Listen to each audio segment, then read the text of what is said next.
have shot dead the Director General of Upper Nile State Housing, Land and Public Utilities, John Okuny-Yor. SPLMIO Secretary General has expressed concerns over the continuous harassment of their members across the country.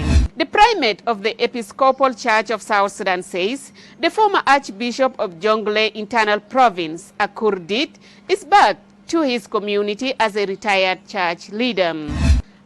The gunman killed the Director General of Upper Nile State Ministry of Housing, Land and Public Utilities, John Okuny-Yor, on Tuesday.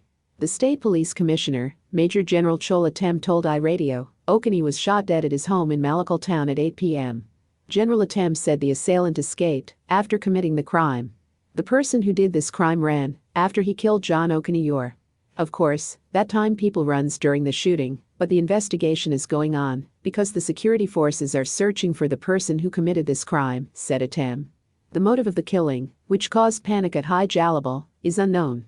However, the police officials said they are investigating the incident and called for calm among residents.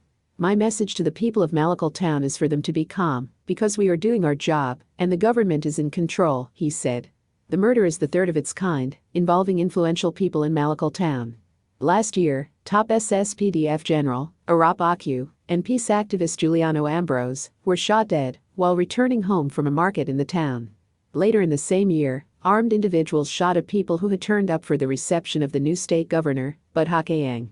3 people, including a woman, were killed as a result.